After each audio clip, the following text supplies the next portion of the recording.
Hello, everyone. Welcome to another episode of the Late Winner Show. It's as you can see from the background, it's all about Crystal Palace today. We're gonna cover all aspects about Crystal Palace, how their season's been going, how a Crystal Palace fan feels about it, how their season is going. I think to be very honest, from a neutral perspective, I'm really liking things that Crystal Palace and Patrick Vieira are doing. But we'll know more from Rich from Eagle-Eyed Football. How you doing, Rich? I'm doing good. First and foremost, thank you so much for inviting me onto your show. I'm loving the work you're doing, obviously covering all teams as well, and it's actually an honour to be able to represent the Palace, and I hope I represent them as best as I can. Yeah, I mean you're the first Crystal Palace fan to be on the channel, so yeah, congratulations in that aspect, I guess. I appreciate it. Thank you. Yeah. But yeah, before we do proceed in before we do talk about the details, definitely do subscribe to the Late Winner Show. Give us a follow on Instagram and Twitter as well. We do co-post a lot of content related to the episodes and what contents are going to come out in the few weeks. So definitely keep an eye on that, and definitely hit us with that subscriber. And definitely helps grow the community, grow the channel, and engage and helps us engage with a lot more people as well. But and also make sure that you subscribe to the Eagle-Eyed Football. I'll leave the links in the description below. Definitely great content on Premier League and Crystal Palace, definitely. So anyone who's looking to more to have their more insight on what Crystal Palace are doing and how they're performing this season, definitely Rich is the guy to go in and actually listen on their channels. But yeah, let's get started. Crystal Palace are 11th in the Premier League. Really, to be honest, I did a season preview and I was like, yeah, they're probably going to be fighting for relegation, maybe even get relegated, because the number of first team players that got knocked out of Crystal Palace. I think there were about 9 first team players who got 13. who were 13 exactly. So 13. Yeah. there was too many players that were just shipped off the Crystal Palace squad, and I just felt like this team under Patrick Vieira it's gonna take some time to gel, and by the time they take, it's going to be already going to be too late to do any kind of a build.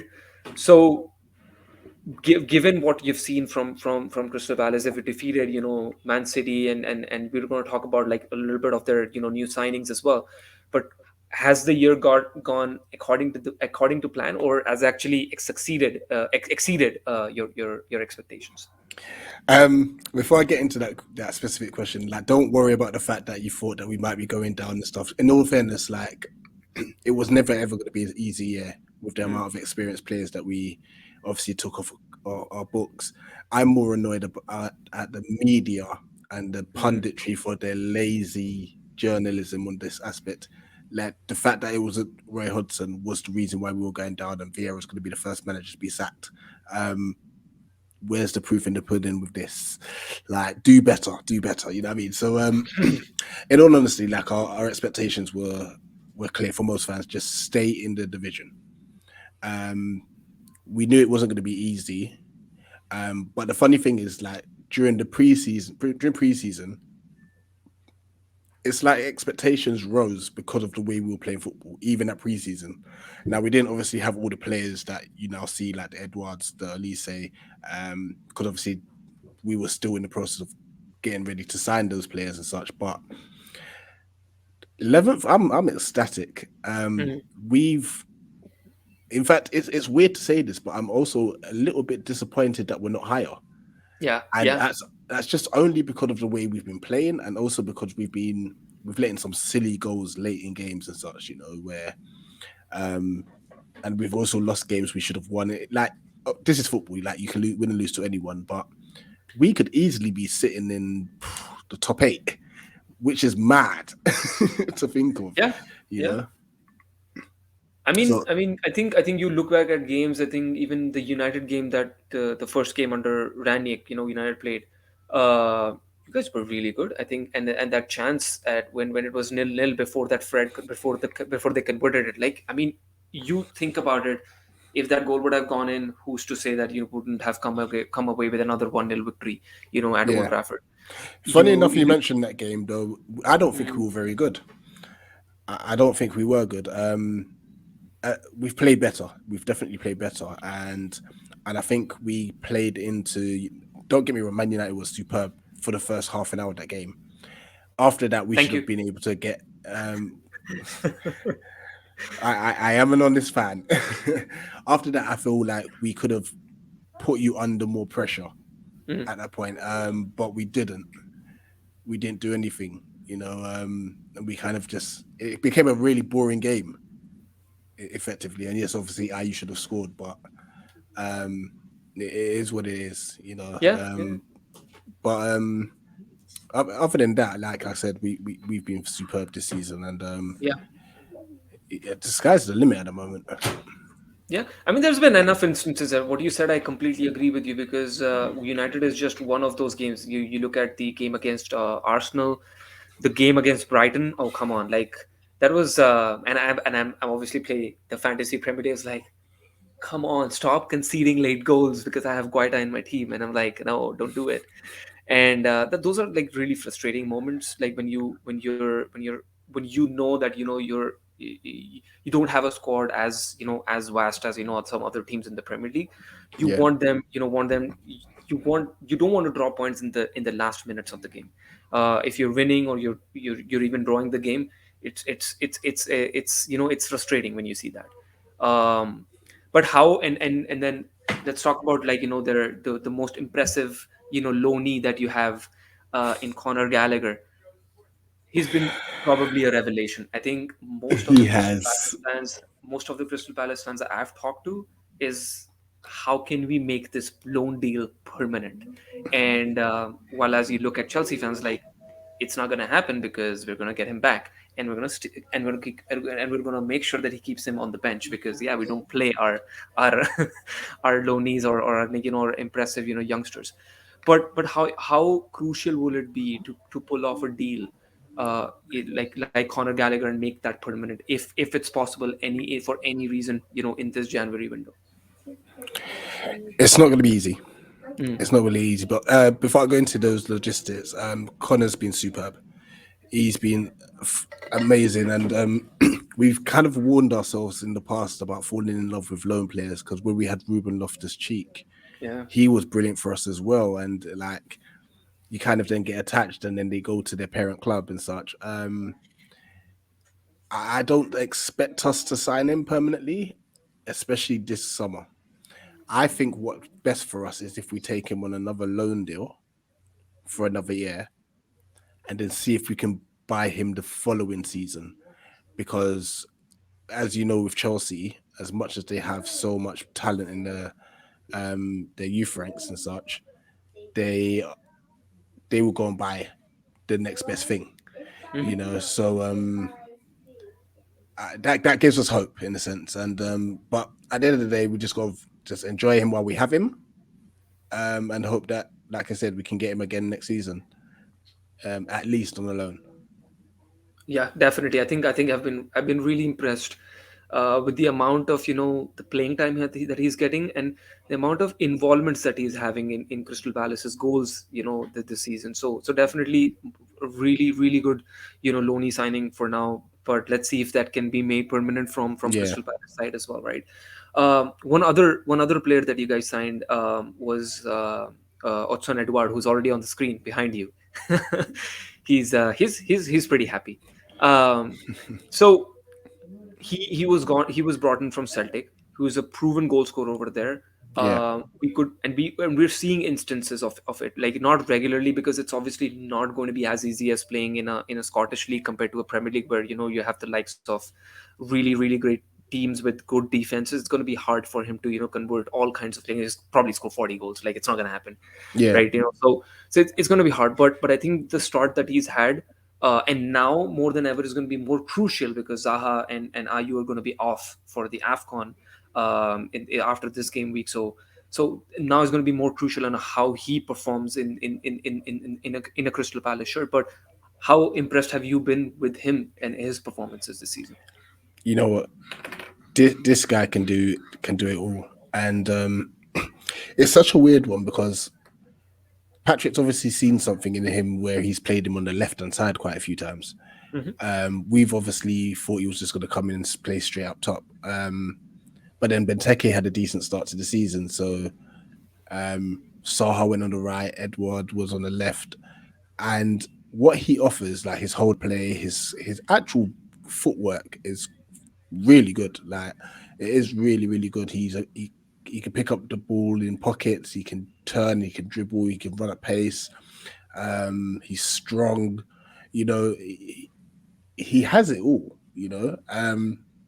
I know obviously as a team we may not create loads, but we're definitely creating enough for him to easily hit 10 to 15 goals this season, which will, for me personally, will be a very good first year. Mm. But yeah, he's been brilliant. And obviously regarding the fact that Ayew and Zaha will be gone, I think because we've got like the likes of 𝗕𝗲𝗓, Edouard, Benteke, that's still enough to cope. I reckon Jeffrey Slupp could even operate in those areas, and we have a youngster in our academy, 𝗕𝗲�13. Absolute, like everyone wants him in the first team now. He's that Mm. good, you know. But I guess obviously we have to obviously be mindful with our youngsters as well, not to blood them in too early, because we don't want to kill off their careers. Yeah. And I mean, and talking about like a little bit about their defensive structure as well. I've been really impressed with how like the defensive performance of Crystal Palace as well. Like we've talked about it, and I don't want to talk about that every time, but you've conceded late goals, but that's something that's always been that's a regular thing for Crystal Palace. They've been really good in terms of in the entire game, but then they lose control in the last minutes and they concede a goal. But how impressed have you been with Joachim Anderson, who's a really good player? I really liked him when he was playing with Fulham last season, and now he got him in Crystal Palace. So Yeah, Joachim Anderson and Mark Guay, even yeah. he's a good defender as well. Right, I'm gonna say this off the back. When they play together, they're fantastic. When Yeah. they're not playing together, they have flaws. So it's crazy. Like obviously, Tompkins has come in on a few occasions just due to injuries and Mm-hmm. other reasons. And when Gayhe's played with Tompkins, he's had shaky moments. When Anderson's played with Tompkins, he's had shaky moments. But when they've played together, they've been fantastic. So I'm going to talk about both sides of the game. Defensively, they no they what's the word? They work together well. So I lost They my look train of thought. solid. They look solid. Yeah, complement. That's the word I was looking for. They complement each other well. Where Gay's got more pace, Anderson's more of the ball playing Mm. centre back. And Anderson will obviously go up for more headers and stuff, and Gay will cover. And then you obviously look on the attacking side, where Gay might try to dribble 10, 15 yards to get the ball up the pitch. Anderson will pick out a 40-yard pass. So they've got different skill sets, which it really does help. It really helps our team. It really helps the balance of our team. It really helps us progress the ball forward as well. Now, obviously, I know that our defense doesn't just have centre backs in it. Joe Ward's been okay, but Tyreek Mitchell at left back has been brilliant. Mm. Yeah. He has been superb. Going up and down the flanks, and I think he's made the most tackles. I think 55 tackles, I believe, in the Premier League so far, which is phenomenal for him because he's still a young lad. You know, so really happy with our backline. I think Nathan Ferguson, we badly need him to get fit because we've had him for like 2 years and he's not played. He's played 10 minutes of football, and I reckon we may end up going in for a goalkeeper Yeah. because Gaeta is a good shot stopper, but if we're going to be trying to play out from the back, um, we have to. We need someone who's better on the feet, to be honest. Yeah. And I think I do agree with you in that case. I think the defensive structure, as I mentioned, has obviously been good, but I think the I don't know what happens in the last and lapse of some concentration on one. I Yeah, think definitely just concentration. Yeah, and I think if that can be fixed within the second half of the season, I think you can definitely say that you might rack up those extra 3 or 4 points that you need to get into that maybe your European sort. You don't know that right now. Maybe Yeah.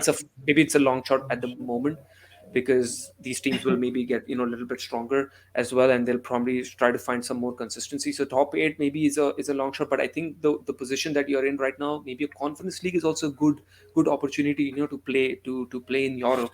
You know what's Y- funny? Like, so I don't want us to get Europe this season. okay. And the only reason being, and this is just my personal opinion, is Mm. we don't have the squad that's big enough.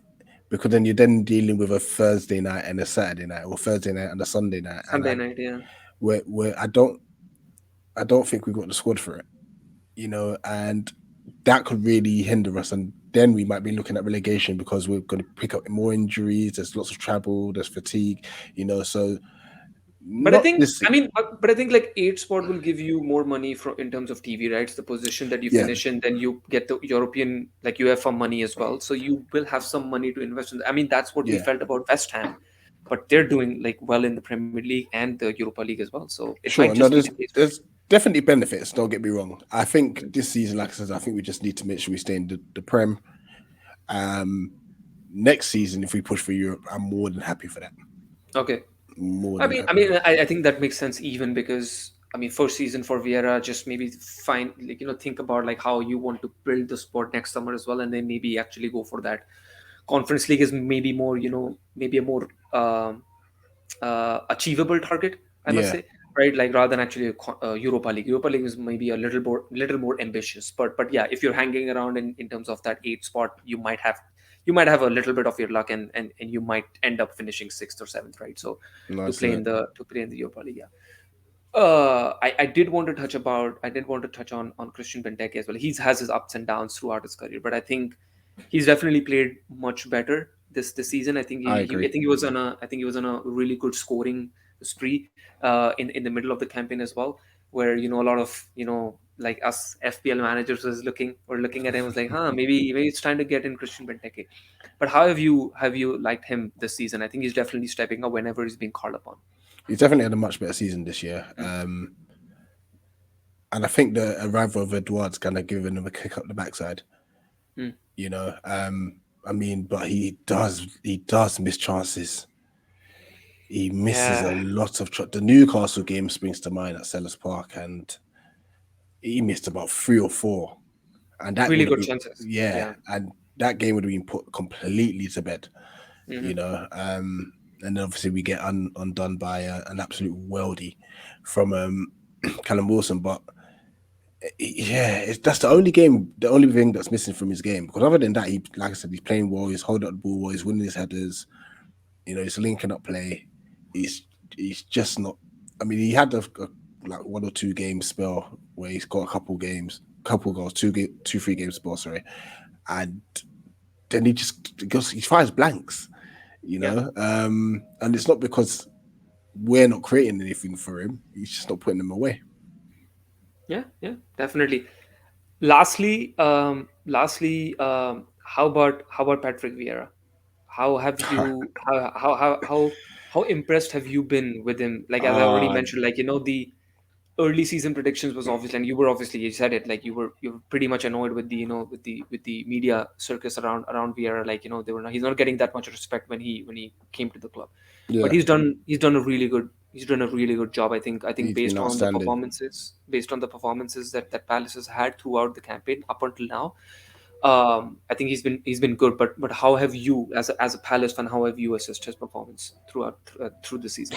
He's been fantastic. I say it time and time again to people, like we've gone from parking 2 buses and playing counter-attacking football, hoping that Wolf can do some sort of magic, to Yeah, now having teams come to, especially to 𝗬𝗲 Park, and park a bus. mm. Spurs came to us, struggled. Everton came to us, struggled. You know, it's just, yeah, it's amazing to City, see. Man City. Yeah, when we went to City, I mean, that, don't get me wrong, like we kind of like, I wouldn't say it was a smash and grab, but like we played really well at City. Um, but I'm just talking about the aspect where all of a sudden now there's teams that we're playing that are looking to counter on us. Mm. You know, so we've definitely come very very far under Patrick, and hopefully he keeps obviously getting his ideas across. Hopefully the squad stays hungry, because that's going to be the key to it. Now that we're doing better, it's going to be harder for him to keep everyone happy. So hopefully he can still do that, and we continue to get better and better. Yeah, I completely agree. And again, like the the the thing around him before the season came around, it was all about like relegation. But the amount of players that he's gotten, the way he's playing his football, he's asking his players to play football, is definitely good to see. Yeah, When you look at him, as I keep mentioning, because I really like their defensive performances, barring a couple of them, but they kind of like struggle, and it's always going to happen with a team like Crystal Palace. You mentioned already, you don't have the biggest of squads available, right? So you play them week in week out. Almost every player almost plays in week in week out, and it's kind of becomes a little bit difficult in some of the games when it doesn't go your way. You sometimes you just need a luck to go, maybe head over a goal, like an early goal in the game, so that you can now sit mm, back and actually play the game from the back. But sometimes it doesn't work that out, right? So that way there are always going to be struggles, and we already talked about, like some of the games that they should have won. Maybe they should have at least yeah, had at least 4 to 5 more points in the season right now. So it would have been a much more better position. You must be sitting like you may be seventh or eighth right now in the league table. yeah, uh, but overall, I think Crystal Palace are having a good season, and they can definitely do much better. Let's see what if they can make a couple of signings. I don't know if they're looking to make any new signings, but if they can, strengthen in a couple of places, that will be best. That'll be better, and we'll see like how Edouard and all these attacking players do with in the absence of Ayew and Zaha, who are going to be away for AFCON duty. So let's yeah. see. I think definitely a good season ahead. No possibility of any relegation. I think relegation battle is definitely decided, which between 4 or 5 teams who are going to be struggling to survive in this Premier League season. But yeah. Yeah, I mean, halfway through this the season, I think we should be okay. But this is the Premier League. Like, anything can happen. I think, and as you said, this January window for all 20 clubs is huge. Yeah. This is probably the most important January transfer window that I think we'll probably have seen in years. Because normally you'd say, "Oh, January it's hard to get players and such," but I think this time around, teams need to buy. Yeah. Yeah, teams, so they're going to have to actually spend that bit extra, because relegation is the difference between 40 to 80 million. You know, it's a lot of money Which now, especially when we've had COVID and no fans for 2 years. And all these aspects. So yeah, this window's going to be massive. Yeah, I think you're right, because like games getting postponed. I don't know how the Premier League is going to actually schedule these games. We've already gotten, like some fixtures got announced for next week. Who are going to be playing in this week? I think Everton, Newcastle. Sorry, Everton, West Ham, and I guess one more team is playing. Oh, Brentford. Brentford is playing in the next week or so. But there's been a lot of postponements, and the Premier League has to see how to reschedule those fixtures. The only worry for me is, Yeah, again, like maybe it doesn't happen every 2 days, because they're not able to find a day. What happened with even Man United last season, when but they had to play Sunday, Tuesday, and Thursday. So so gosh, so yeah, that's something that shouldn't be, because a club like Crystal Palace or even Brentford, they don't have a squad to play Sunday, Tuesday, and Thursday. Like, and it's basically like just this is it. points dropped for them, on something where they could have actually easily won the game, right? So that's not fair on them. But let's see how if Premier League is sensible enough, they will find the correct dates to, Yeah, to play them to I'm play them in. sure. I'm sure what they're going to do is try to get these all played before the European Cup competitions come back. 'Cause I believe that's Mm. like February. They're going to have to get them all done before Feb. Yeah, the problem is, I think the League Cup, Carabao Cup, they have Chelsea, Tottenham, Arsenal, and Liverpool, Liverpool, and yeah. all of them have suspended games, right? So they really need to do the fixture congestion over there. How is that going to happen? Is again like something that I'm not able to wrap my mind around That's it. a good Like point. it's What going to they be need to do is stop the two legs and just have it as one leg. That's what they need to do. I don't know cancel the why it's a Carabao Cup. two-legged tie. It's Can so stupid.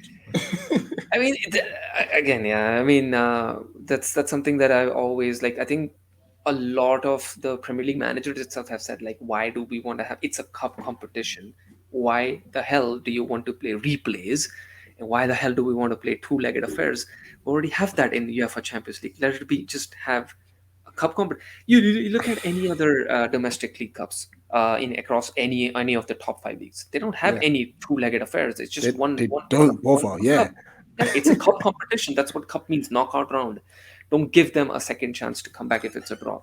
the So Premier League only care about that. That's why. yeah, exactly. And that's the reason they don't cancel the Carabao Cup, because yeah, that's another extra income that they get. So it's hard. Like it's unfair, and it's really sad to see Premier League not caring about the players, and they just care about their own money. And like yeah, players are their own puppets, and they're just expected to play week in week out. So that's a little unfair. 100%. But yeah, I think that's all from our side. Rich, thank you again for coming on to the show and No, no providing your problem. thoughts on your beloved Crystal Palace, and all the best for the rest of the season. Well, thank you, and thank you for having me on. Yeah. Before we do log off, make sure that you like, share, and subscribe to the Late Winner Show. Give us a follow on Instagram and Twitter as well. All the links are in the description below. Definitely helps the channel grow, and invite more people like Rich onto the show. So Rich, and I'll leave the links in the description below for Rich's channel as well. Eagle-eyed Football. Definitely go check it out. More Premier League content and Crystal Palace content if you're interested. Definitely go check it out. His channel, great content over there as well. But that being said, all the best again, and happy New Year to all of our viewers. Yep. And Happy New Year. I'll Rich, I'll see you very, very soon.